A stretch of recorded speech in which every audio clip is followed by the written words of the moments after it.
আসসালামু আলাইকুম ওয়া রাহমাতুল্লাহি ওয়া বারাকাতুহু। আলহামদুলিল্লাহি রাব্বিল আলামিন ওয়াল আকিবাতু লিল মুত্তাকিন ওয়াস সালাতু ওয়াস সালামু আলা আশরাফিল আমবিয়াই ওয়াল মুরসালিন ওয়া আলা আলিহি ওয়া আসহাবিহি আজমাইন।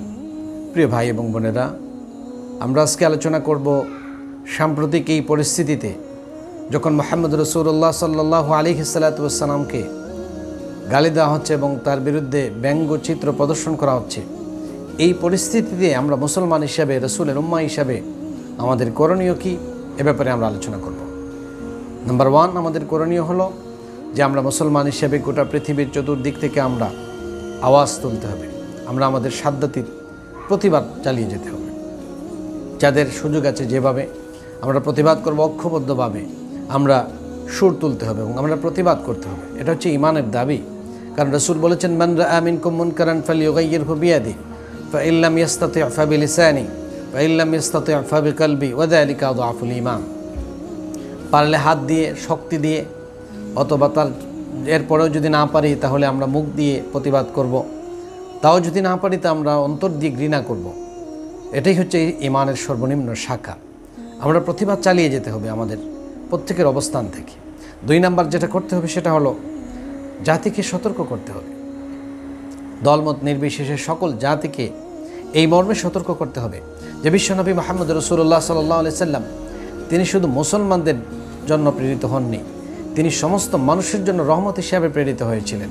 ওমা আরসালনাকা ইল্লা রাহমাতাল লিল আলামিন, তিনি সকলের জন্য রহমত হিসাবে প্রেরিত হয়েছেন। এই কথা মানুষকে বোঝাতে হবে, সকল মানুষকে, যে আল্লাহর রসুলকে কেউ যদি টাট্টা বিদ্রুপ করে, রসুলকে নিয়ে যদি ব্যঙ্গাত্মক কিছু করে, তাহলে স্বয়ং আল্লাহ রাব্বুল আলামিন তার প্রতিপক্ষ হয়ে যাবে এবং আল্লাহ রাব্বুল আলামিন তাদেরকে ধ্বংস করবেন। অতীতে আল্লাহ রাব্বুল আলামিন এইভাবে ধ্বংস করেছেন।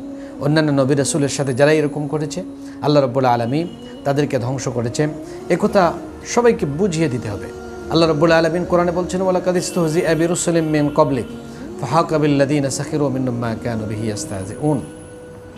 এই কথাগুলি মানুষকে আমরা বুঝিয়ে দিব। 3 নাম্বার হলো যে আমরা ঐক্যবদ্ধ হতে হবে। আজকে আমরা শতদা বিভক্ত, আজকে আমাদেরকে ঐক্যবদ্ধ হতে হবে।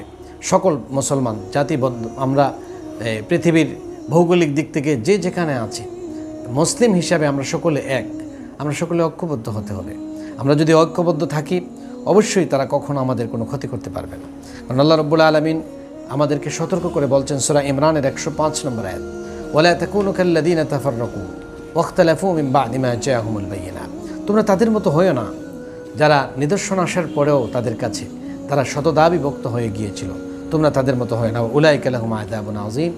এরকম যারা হবে তাদের জন্য রয়েছে আল্লাহর পক্ষ থেকে কঠিন শাস্তি। তারপরে 4 নম্বর হলো রাসূলুল্লাহ সাল্লাল্লাহু আলাইহি ওয়াসাল্লাম খুলুকে আযীম ছিলেন, উসওয়ায়ে হাসানা। তিনি সর্বোত্তম আদর্শের অধিকারী।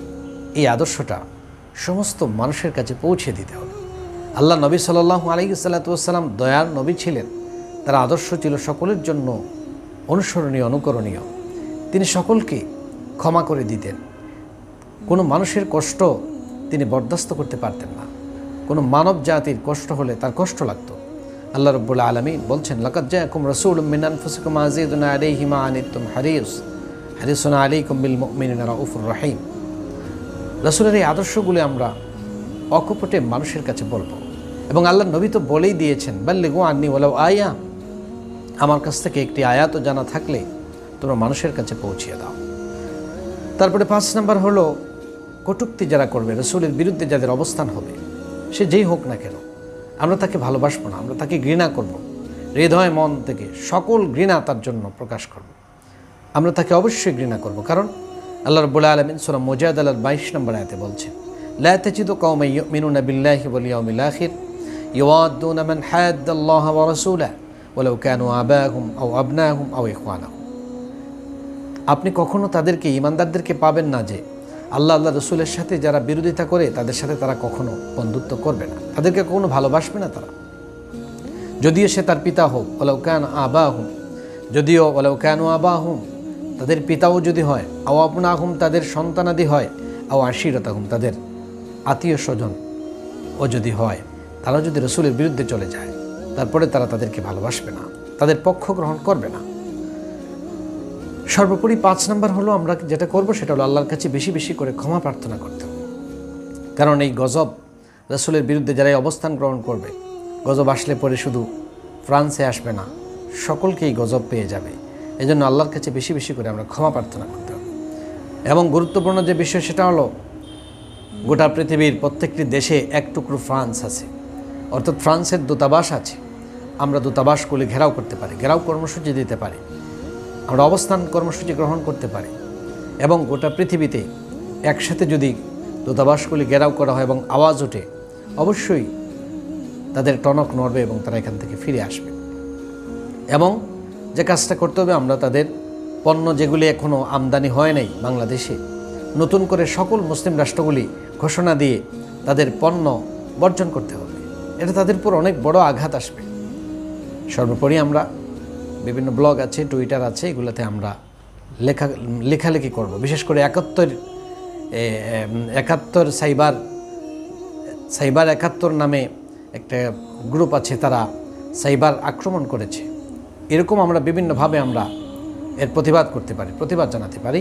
আল্লাহ রাব্বুল আলামিন আমাদের সকলকে ঈমানের দাবিতে ঐক্যবদ্ধ থাকার এবং ইসলাম, মুসলমান এবং রাসূলের বিরুদ্ধে, আল্লাহর বিরুদ্ধে যারাই কথা বলবে, আমরা যেন তাদের বিরুদ্ধে সোচ্চার হতে পারি, তাদের বিরুদ্ধে যেন আমরা বলিষ্ঠ ভূমিকা রাখতে পারি।